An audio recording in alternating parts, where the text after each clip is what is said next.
Vasudevaya. Om Namo Bhagavate Vasudevaya. Om Namo Bhagavate Vasudevaya.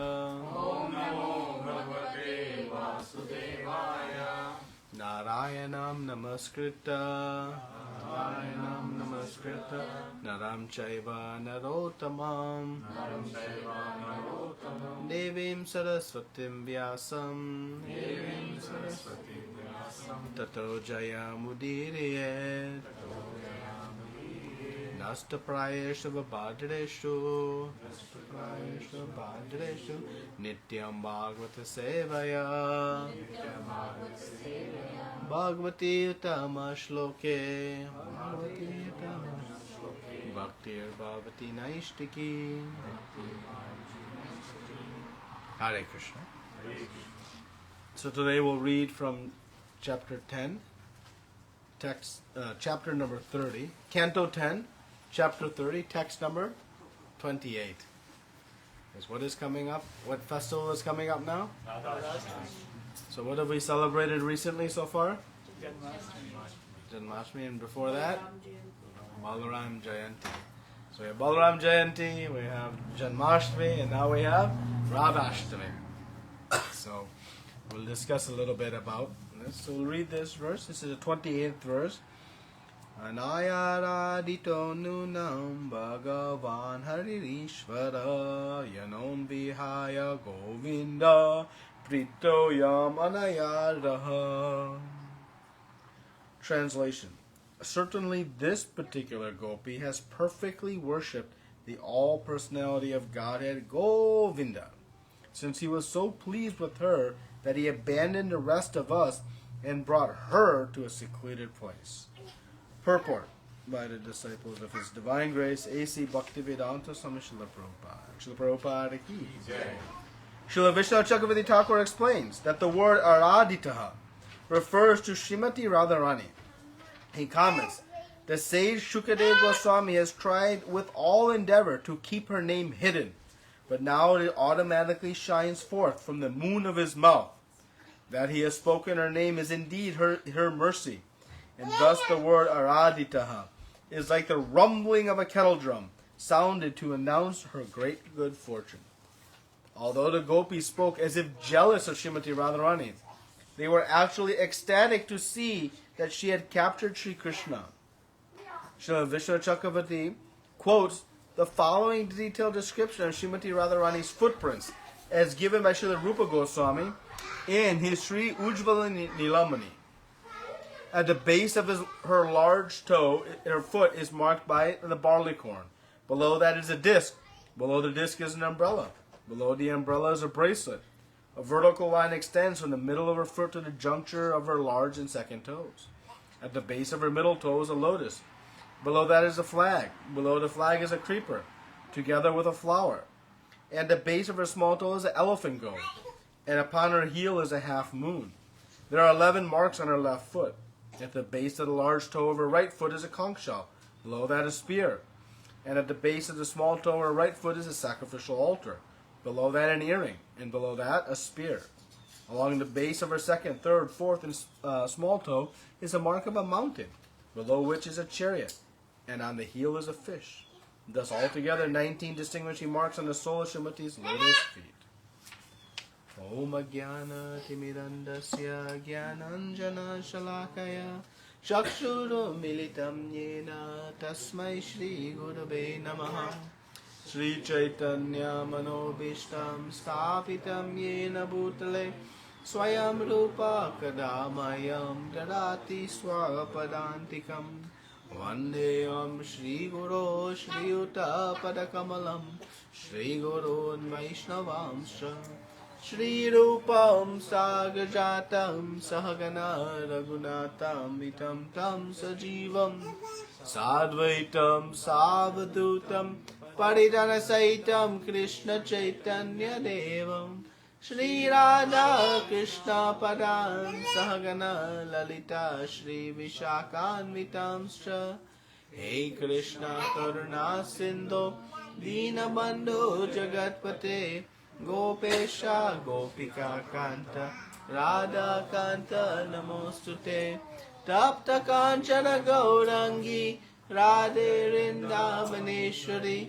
Vrishabhanu Sute Devi, Pranamami Hari Priye, Vancha Kalpa Tarubhyascha, Kripa Sindhu Bhaivacha, Patitanam Pavanebhyo, Vaishnavebhyo Namo Namaha. Namo Vishnu Padaya Krishna Prastaya Bhutale Srimate Bhakti Vedanta Swami Niti Namine Namaste Saraswate Deve Gauravani Pracharine Nirvishesha Shunyavadi Ashtata Deshatarine Jai Shri Krishna Chaitanya Prabhu Nityananda Shri Advaita Gadadara Srivasadi Gaura Bhaktivinoda Hare Krishna Krishna Krishna Hare Hare Hare Rama Rama Rama Hare Hare.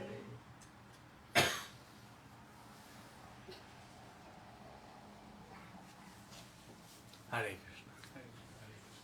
So shall we talk about Radhastami? So who is Srimati Radharani? What do we know about her? She is not different to Krishna. Okay, so she is non-different to Krishna. What else? She is the dearest to Krishna. She is the dearest to Krishna, yes.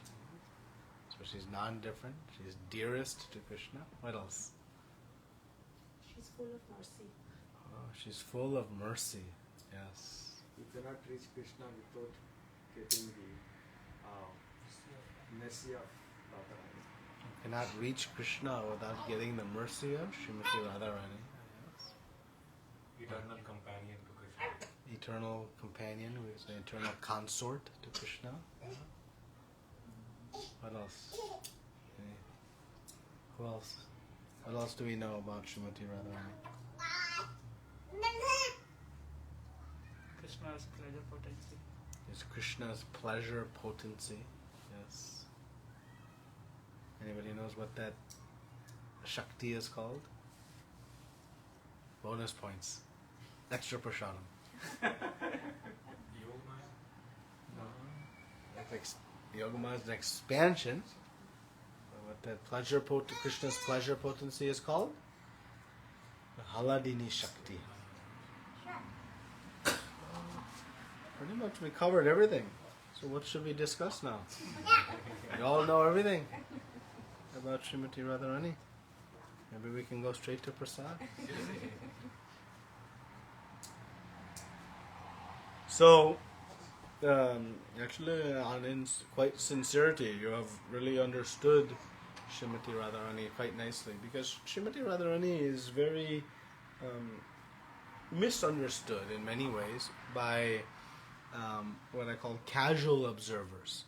When we see Radha and Krishna, we often attribute boy and girl, boyfriend, girlfriend, husband, wife, these sorts of things, because we apply our experiences materially to that.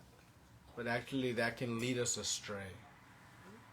So, now to speak about Srimati Radharani is a very difficult topic, and also in one way dangerous, because just like if you want to go to the sun, it's a difficult process, but also it's very dangerous. If you don't have the proper equipment, the proper form to be able to withstand that type of heat, what will happen is you approach the sun. You'll evaporate, disintegrate. So similarly, without complete purity of heart, it's very difficult to understand Srimati Radharani, and also to speak about her. So we should be very careful. The Sahajyas will try to give so much, narration of the different pastimes of Radharani, Gopi Bhav, this Rasa Leela. But actually, our acharyas warn us and caution us that we should be very careful to approach in the right mood, and also as we approach the purity of heart, because without it we'll actually be disturbed in our consciousness. We cannot actually understand and digest some of the understanding. So, but thankfully our acharyas have given us great information that we can use to discuss Srimati Radharani in a safe way. So we'll go under their shelter, and thus we'll be protected from whatever impurities reside in our heart. We can take the shelter of Guru Parampara and become clear. Okay. So let's first discuss why. So in the purport it says that Shukadev Goswami has tried with all endeavor to keep her name hidden. So, if we go all the way back to the beginning of Srimad Bhagavatam,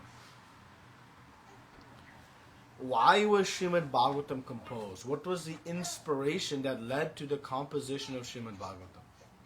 Anybody remember? Parikshit Maharaj was about to die. Parikshit Maharaj was about to die. And he was in a grief that he is going to die. Yes, and so he approached. Narada approached Parikshit and he told you have to use this 7 days in a proper way. And thus he had then approached. Then he approached Shukadev. Shukadev Goswami, right? And why Srila Vyasadeva compiled Srimad Bhagavatam? This comes in the first canto. So he was not satisfied with all the Vedas, what he written. So he requested, he was asking to Narada Muni why I was not satisfied even though I had written so many scriptures. Then Narada Muni asked him to write about exclusive about Krishna. So Srila Vyasadeva was feeling unfulfilled, having, put to paper all of the Vedas, all of the Upanishads, all of the Puranas, all the Vedic literature, but yet he was feeling incomplete. And of course, as Prabhuji said, Narada Muni guided, because you have not spoken directly about Krishna. Until we approach Krishna, our thirst will not be completely fulfilled, because there are only one complete whole, and that is the Supreme Lord. Om Purnam Adaha Purnam. Right? Purnat Purnasya Eva Shishite. So Vyasadeva began to write exclusively about Krishna. And this 10th canto is the pastimes of Krishna himself. Leading up to this are different incarnations of Krishna, different great devotees of Krishna. We have Nrsimhadev Leela with Prahlad Maharaj. We have Prithu Maharaj Leela. We have even Lord Ramchandra's pastimes. All many different. But the 10th canto is exclusively dedicated to the pastimes of Krishna. So if Krishna is the exclusive topic, and the dearmost devotee of Krishna is who? Then how she cannot appear in the Srimad Bhagavatam? So here it says, Sukadev Goswami has tried with all endeavor to keep her name hidden. So Hare Krishna. So why has he endeavored to keep her name hidden? Because whenever he used to talk about Radharani, he used to go into ecstasy. So he wasn't able to do anything beyond that. That is why he wanted to keep it hidden, so that he can complete the Bhagavatam. Yeah, so he was concerned that if he opened the topic of Srimati Radharani, it's so sweet and attractive that he'll go into a whole different direction. He'll never finish, and Parikshit Maharaj's 7 days will elapse. And so he tried with all endeavor to keep, but it slipped out. And this is the one verse in which Srimati Radharani's name slipped out. And that's where we see this Anaya Radhito Nunam. So Srimati Radharani was indicated in the translation. Certainly this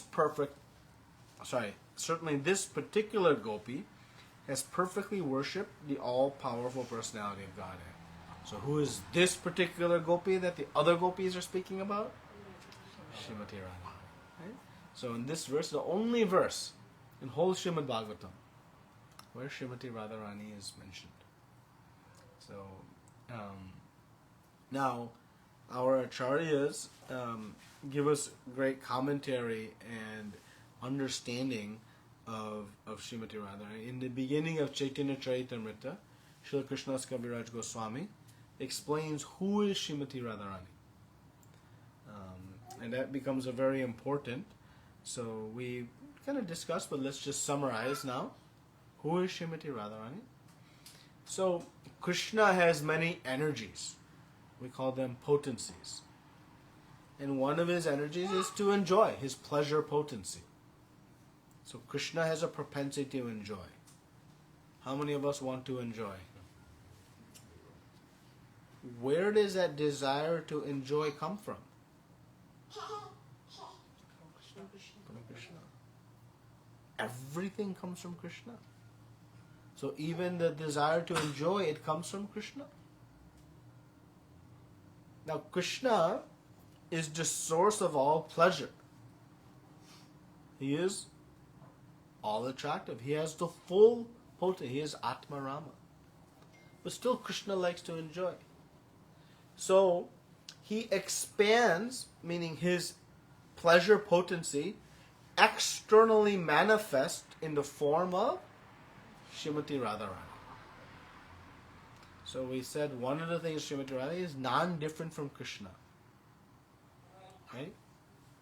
So this non-different from Krishna is like this, that you cannot separate, like for example, if I have some sun rays coming here, the sun rays are non-different from the sun itself. Right? So Prabhupada explains that the energy and the energetic are one and the same. So Srimati Radharani is non-different from Krishna. She is the personification of this pleasure potency. So she manifested to give Krishna pleasure. But it is in one way circular. Understand? Because they are one. But our mind cannot really wrap our hands around this. So don't even try. Because our material intelligence is not able to kind of comprehend this. But we can understand this fact. That Srimati Radharani and Krishna, they are one. So immediately, all of our understanding of kind of relationships, boy, girl, this, it goes out the window. Because it has no parallel to what we experience. It is on a completely different level. So that we can immediately just, void from our consciousness. So, Srimati Radharani is the personification of Krishna's pleasure energy, which is non-different from Krishna himself. And you cannot separate them. There is no concept of Krishna without Srimati Radharani. There is no concept of Srimati Radharani without Krishna. Just like you cannot separate fire and heat. Can you have fire without heat? Can you have heat without fire? You cannot separate them. They are constitutionally coupled. Similarly, Radha and Krishna are like this. So they are constitutionally connected. So in the pastimes of 10th canto, we see sometimes, right? Krishna left to go to Mathura and then to Dwarka. Srimati Radharani, went to the home of her husband. But this is, again, Leela, pastime. We cannot understand it in our, because the two are never separable. So this is the position of Srimati Radharani. And what is Srimati Radharani's only purpose of existence? Give pleasure to Give pleasure to Krishna. Because she is Krishna's pleasure potency. So she is the acharya of how to please Krishna. Who can please Krishna more than Srimati Radharani?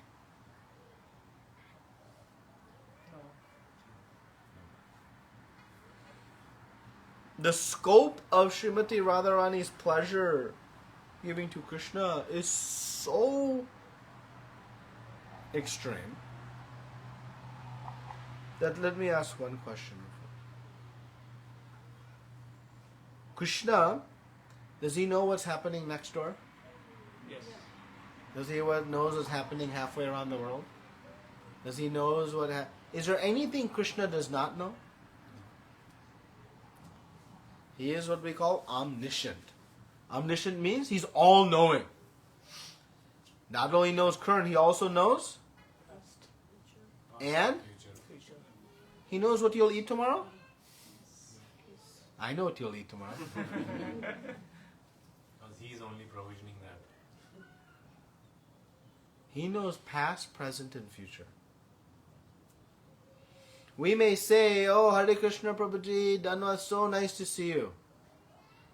But in our heart, we may have some different ideas. What Krishna hears. Our heart. So not only he hears externally, he hears deep into the core of our heart. He knows everything.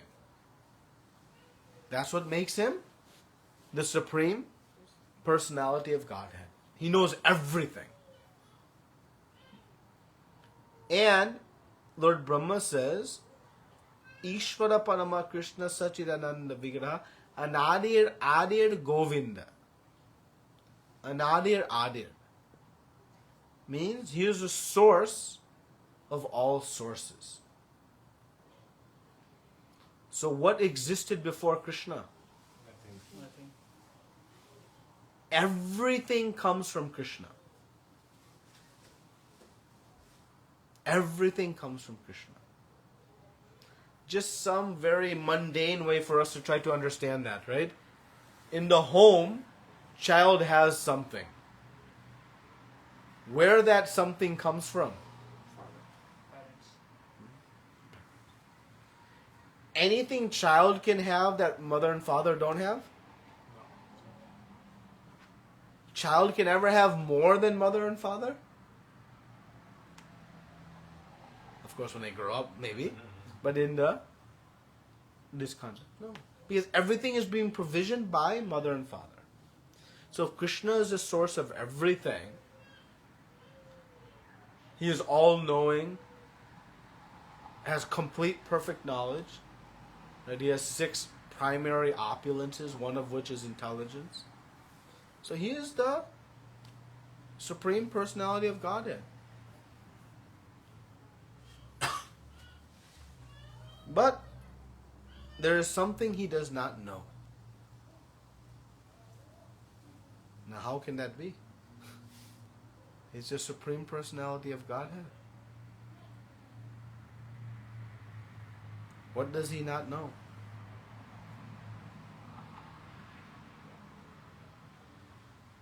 What can he not comprehend? It is beyond his level of comprehension. Now, how way? What Krishna cannot? He knows past, present, future. He knows he's the source of all. He's from the very beginning of time. He is complete. Everything emanates from him. But what does he not? Is unable to comprehend.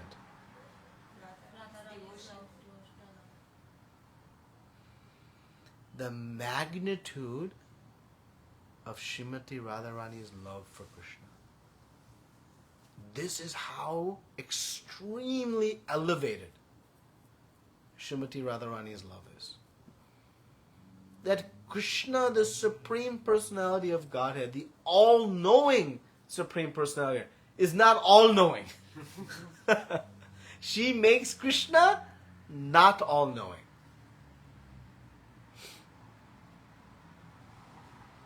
Krishna is stunned to observe the ecstasy and happiness of Srimati Radharani. Krishna is stunned and cannot understand how somebody can serve me, Krishna is saying, so selflessly. How is it possible? He cannot understand what is so sweet about the service to me that leads Srimati Radharani to serve in such an extraordinary way. He cannot comprehend. Now this is incomprehensible for us. Right? How Krishna, the Supreme Person, cannot know something. Not only not know something, he has something, or she has something he doesn't have. She has higher happiness than Krishna. Now, if I have 100 rasgullas, and you have none, and I give you 10, how many do I have? 90. How you can ever have more rasgullas than I had originally? How you can get to 110? It's not possible. Krishna is the source of everything, yet somehow Srimati Radharani has this ecstasy that's even beyond Krishna's grasp. This is how extraordinary she is. And so, Krishna himself has to descend in the mood of a devotee to experience the position of Srimati Radharani. He cannot just, contemplate. He has to actually come in her mood, serve Krishna, meaning himself, and then experience this transcendental position of Srimati Radharani. How does he do that? As Chaitanya Mahaprabhu. This is inconceivable, no? Krishna is Ishvara Parama Krishna. What does Ishvara mean? Huh? What does Ishvara mean? Oh. What does Ishvara mean?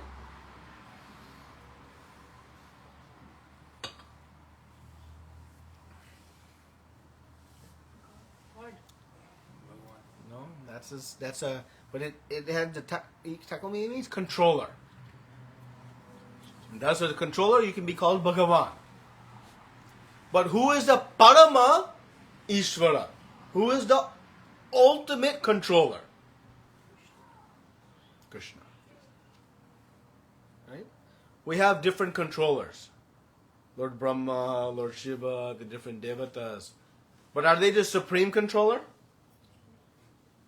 What happens when the devatas come to Lord Brahma and they ask, please stop something that's happening?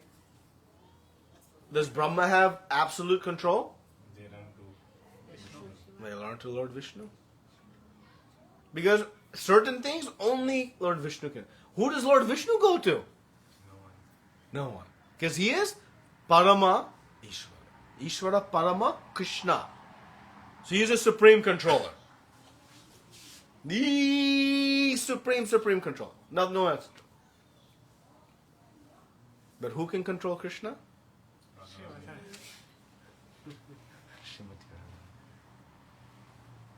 Krishna has 64 principal qualities. Srimati Radharani has? Huh?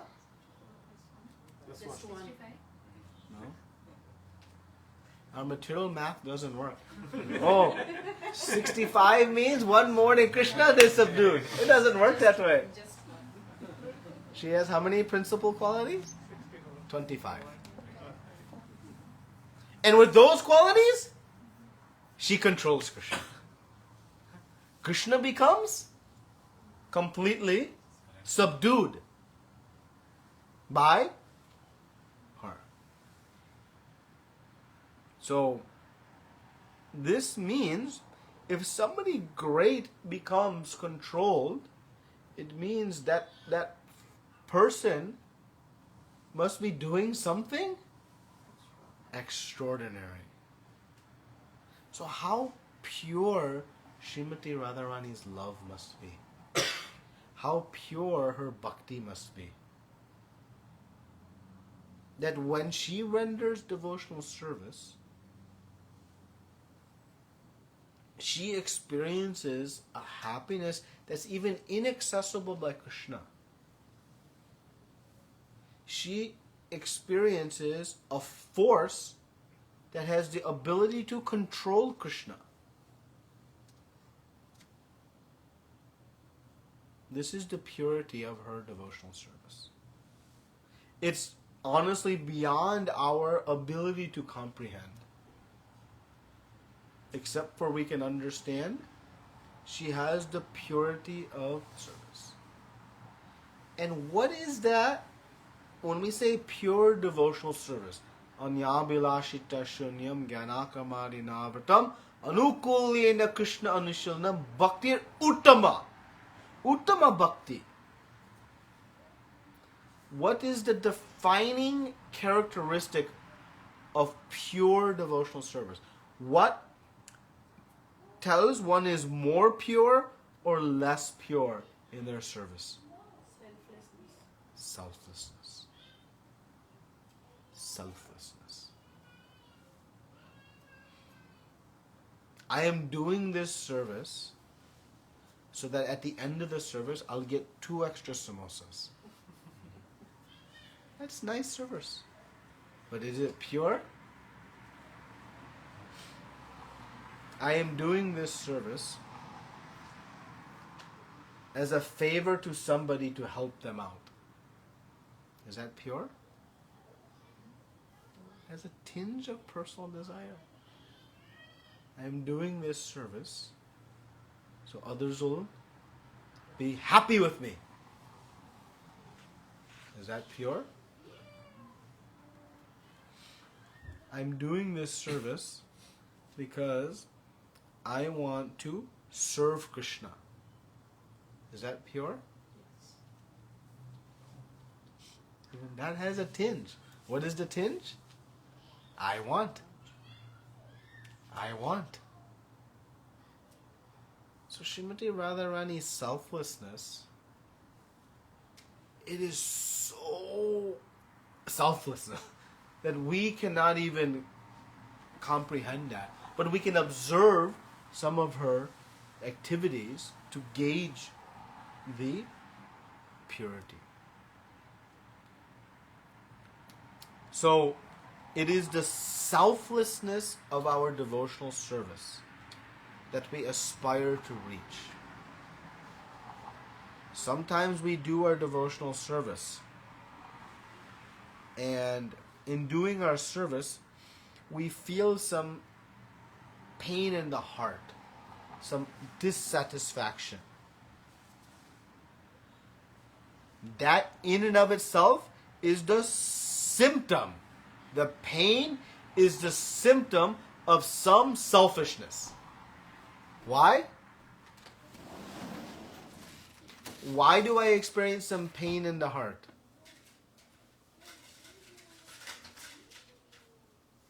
I wanted something that was not fulfilled. Right? By definition. I wanted something and it didn't get met. Whenever there's a gap between expectation and experience, that gap is the extent of my dissatisfaction. When expectation and the reality meet, I am content. So think about it. Expectations here, reality is here. What's going to happen? Pain. Now my expectation is all the way on the floor. Down, down, down. What will be my experience in devotional service? But what if things go completely disaster? It's Krishna's birthday. What if nobody, acknowledges my service? Happy. What if somebody takes advantage of me in service? No problem. His wish. This is selflessness. And who is the perfection of selfless service? Radhastami. And that is why she is able to give happiness to Krishna that even Krishna himself cannot generate for himself. So how are we going to learn this selfless service? No hope? Pray to Radha. We have to pray to Srimati Radharani. She is the Acharya on selfless service. Gaur Mohan De, Srila Prabhupada's father. He would always pray anytime any sadhu came to his house. Please bestow my son with one benediction. And what benediction he wanted? Let him be a Sanskrit scholar. Let him be a billionaire. Let him find nice family life. He had one prayer. Make him a pure devotee of Krishna. What did he pray for? Anybody knows? Huh? Let him become a devotee of Srimati Radharani. Because by becoming a devotee of Srimati Radharani, what will we become? Devotee of Krishna. A selfless devotee of Krishna. A pure devotee of Krishna.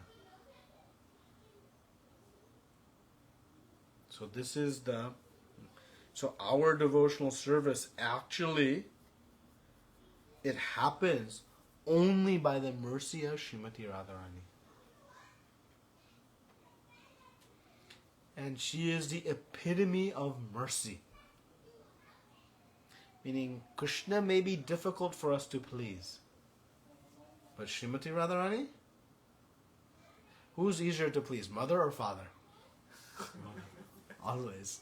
Depends upon which Krishna. We know.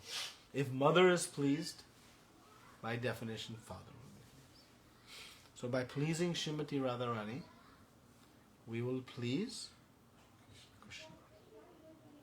So, Chaitanya Mahaprabhu, he came to teach this very special mood of service.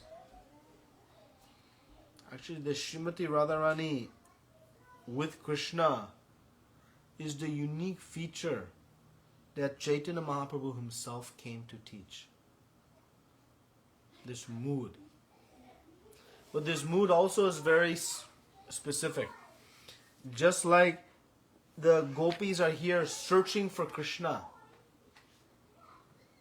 it is the mood of separation. Hey Radhe Vajadevike Chalavite, Hey Nanda Suna Kutaha, Shri Govardhana Kalpapada Patale Kalindikane Bata. Hey Radhe, where are you all? This mood of separation. This is the mood that Chaitanya Mahaprabhu came to teach. So, we follow in these footsteps. In our Gaudiya Vaishnava Sampradaya, we are trying to be the servant to the servant to the servant to the servant to the servant to the servant to the servant, and maybe a few more of Srimati Radharani. And by that mood, we will learn the process of pure devotional service. What this true selfless service means.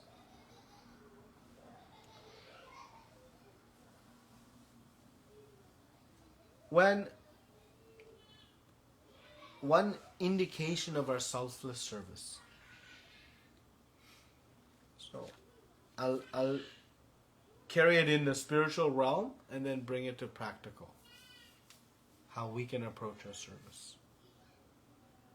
In the spiritual world, There is no race to be serving Krishna directly.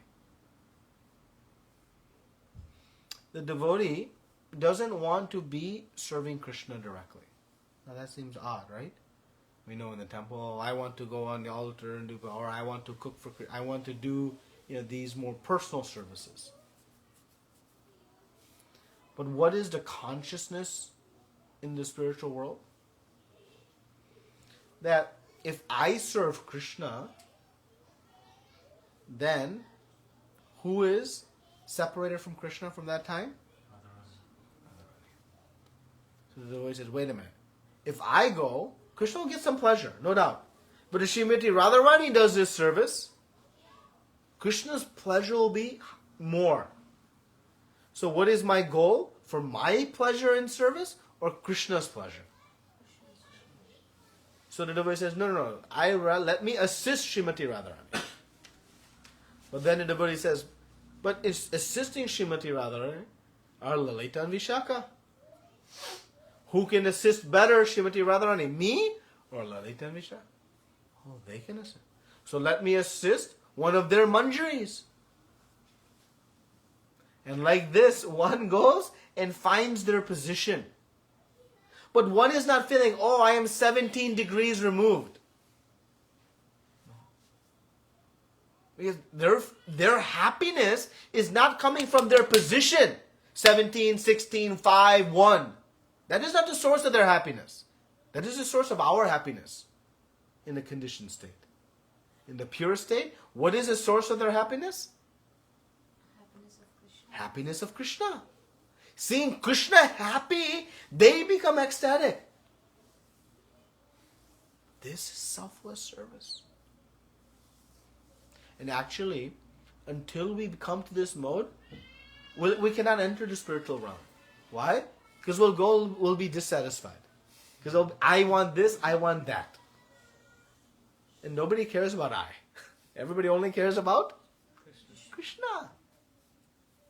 But when one experiences that bhakti, when one is so selfless that they prefer to be number 17 in line versus 1, Krishna becomes so happy by that mood that he showers more happiness than what that person could have gotten by being number 1 in line. Because that selfless service is what pleases. Just like in the home. Okay? 2 children are maybe fighting to do some service to father. And one takes a back seat. Okay, you go. Which child is more pleasing to Krishna, to father in that moment? The one who did the service or the one who took the step back? Of course. The one who took the step back. That is purity of service. So our mood in devotional service, now what does it mean for us? When we render our devotional service, we should see, if I am making chapatis in the kitchen, normally what happens when somebody else comes? Elbows come out. Don't take my seva. And I see, oh, this person makes better chapatis than me. Let me assist them. Why? Because my goal is not to make chapatis for Krishna. My goal is for Krishna to eat nice chapatis. If someone can make better than me, let me assist them. Sometimes we get some really, quote unquote, nice service. And sometimes we get something we deem, nah. But in Krishna's eyes, what is nice and what is not nice? Is it based on whether I'm cleaning the toilets or doing shringar to the Lord? What is the attractive feature in bhakti? Selflessness. Which is love. Real love means I do with no desire for something in return. That is love. Everything else is a business transaction. I do in hopes I'll get something back. So this selflessness we can start to apply in our daily approach to service. And it happens only coming under the shelter of Srimati Radharani. When we chant the Maha Mantra, what are we doing? We are uniting Srimati Radharani with Krishna. Hare Krishna, Krishna Krishna, Hare Hare. Hare Ram, Ram Ram, Hare Hare. Who is Hare? That is invoking the energy of Krishna, Srimati Radharani and Krishna. So our mood can be that we're chanting the holy names. Because when we chant Krishna and Radha, there's no difference between name and form. No difference. So by chanting, we can actually bring Srimati Radharani and Krishna together. What pleases Krishna more than when he sees Srimati Radharani? Nothing. So every time we chant this Maha Mantra, we're actually pleasing the Supreme Lord. And if our only mood is to serve Krishna in this way, then we will experience the happiness that even Krishna himself cannot contemplate. So this is the goal. The goal.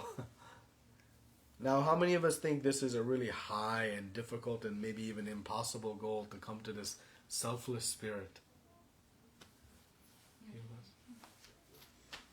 So with that mood then, we should beg to Srimati Radharani, please bestow upon me the mercy to learn this selfless service, the spirit of selfless service. That should be our prayer a week from today. To beg for that mercy. And because she is so compassionate and so sweet, she will bestow it upon us. So this is the mood in which we can observe Radhastami. How to develop and inculcate this mood of purity and bhakti. And it is possible and it is guaranteed to happen if we follow the teachings of Gauranga Mahaprabhu. Because he came to give that. And this is the highest realm of bhakti. No other realm can compare. And who is qualified to do it? Everyone. Even Jagai and Madai. The most fallen of the fallen are qualified by the mercy of Gauranga Mahaprabhu, who is coming in the mood of Srimati Radharani. So let us pray on this day to obtain this mercy. Okay? Thank you. Srila Prabhupada ki jai. Srimati Radharani Radhastami Mahotsav ki jai. Any questions, comments? We can have some discussion.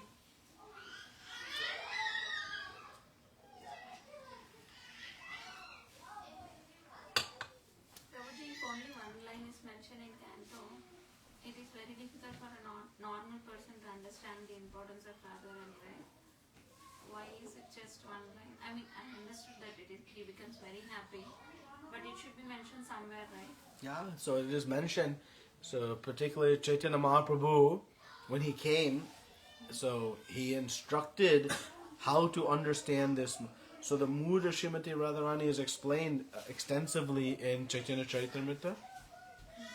It is explained in many of the writings of Srila Rupa Goswami, Sanatana Goswami, and Jiva Goswami in particular.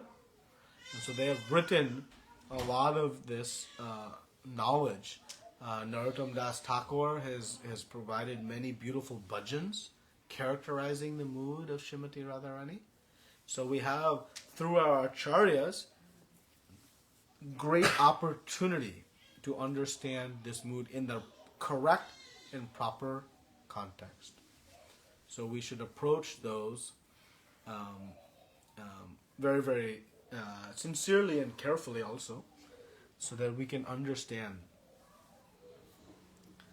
I'll share with you one example of Srimati Radharani's extreme selflessness in service that's explained in Chaitanya Charitamrita.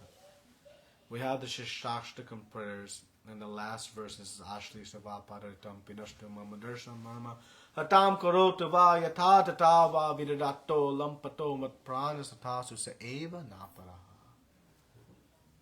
This is the 8th verse of Shikshashtakam, in which it explains this selfless service. It is actually Srimati Radharani speaking.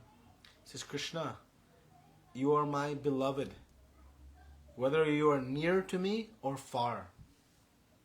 Whether you handle me roughly by your embrace or make me broken-hearted by not being close to me. You are my object of love unconditionally. And so in presenting this verse, Chaitanya Mahaprabhu explains the extent of Srimati Radharani's selflessness. How far it goes? It's inconceivable, but by hearing this, you can get a sense of it. It's amazing. She says that if Krishna gets pleasure from my devastation, from my destruction, if that gives Krishna happiness, then my destruction is my happiness.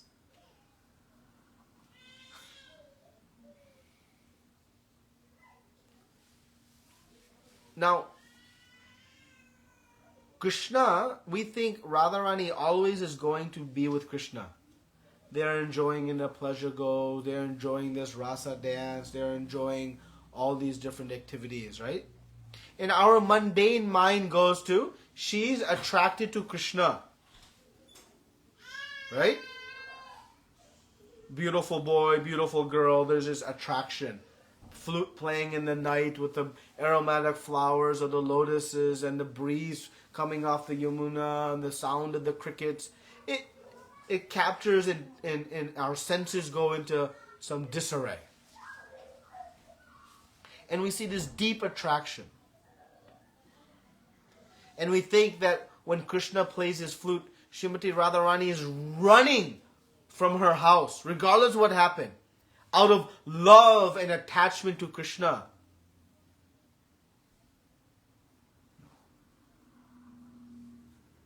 Why she puts makeup on her face? Not that so she'll look good in front in the comparison to all the other gopis. She is saying, so that Krishna's eyes have something nice to look at. When she is rendering service and she goes into ecstasy, happiness, we all want that. Like, when that ecstasy will come. She suppresses it. Why? Because when her eyes tear, her makeup runs, and now Krishna has something less nice to see. So she suppresses her own ecstasy to not disturb Krishna's happiness. She says, when I'm shaking and trembling in happiness, my seva to the Lord is disrupted. So she tries to subdue this mood. Then she goes on and says that I am the beloved object of Krishna. So I am here. But there are many rivals who are also trying to get Krishna's attention. And she says, if one of these rivals gives Krishna more happiness than me, I will go and hold her hand and bring her to Krishna.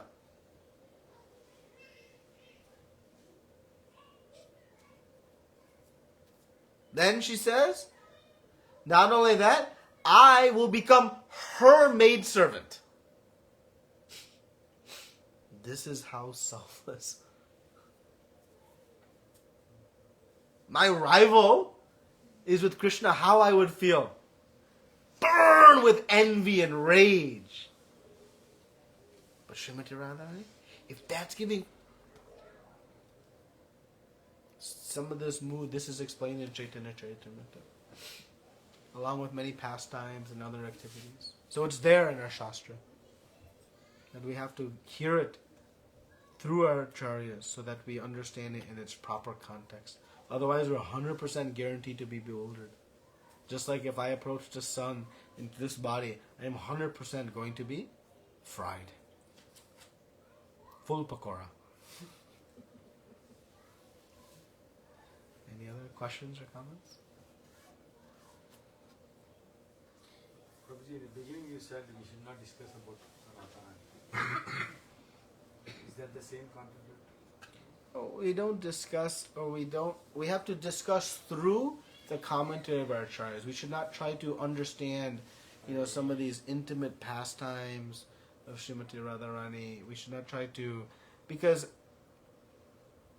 though it will be revealed to us in time as we purify, and whatever we hear, whatever we discuss, we should always discuss through the acharyas, what they have commented.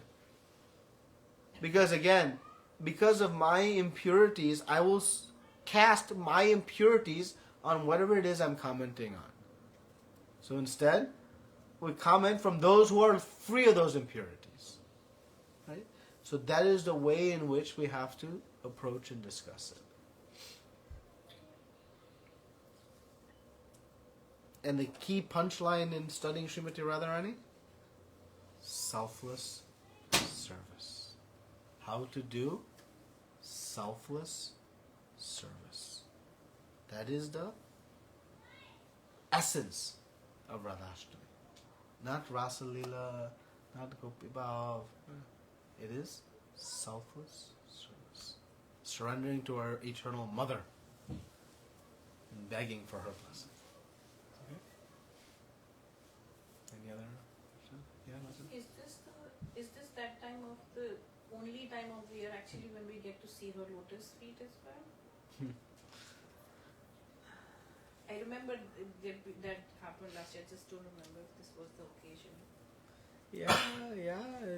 We'll see how Srimati Radharani bestows benedictions, but yes, it is the one day. There is some, discussion that even on this day we should not see the lotus feet of Srimati Radharani. But yes, there's typically the darshan of her lotus feet. But whether we have darshan of it or not, we should see her feet in our heart. Just like I did not speak because I ran out of time, but there are many markings on her feet, and these markings are very beautifully explained and what each marking means. Like she has a goad, an elephant goad, and that goad is there to take control of our elephant-like minds, which is racing hither and thither. She has a spear, right, to cut through all the material attachments that we have. She has the half moon, which provides the cooling rays of the burning of material existence. Each and every marking has a very beautiful meaning of how it helps us in our devotional service. So like that we can meditate on the lotus feet, whether we see or not in the physical, with our eyes. We should see with our heart and with our ears, like that. So, and all of you, I pray, you'll take initiation when? Yesterday. And go and wash the feet of Srimati Radharani. Whenever you go, you can go and wash the feet of Srimati Radharani. Not just on Radhastami. That the pujaris do every time they go. So that is the thing we should just run for.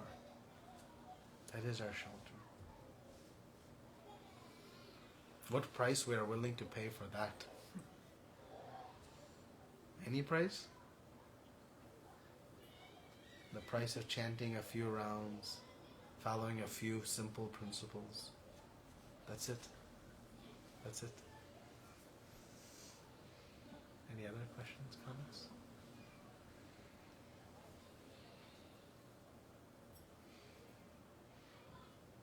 Okay. Now, shall we chant to Srimati Radharani by chanting the Mahamantra? Hare Krishna. Srila Prabhupada ki jai.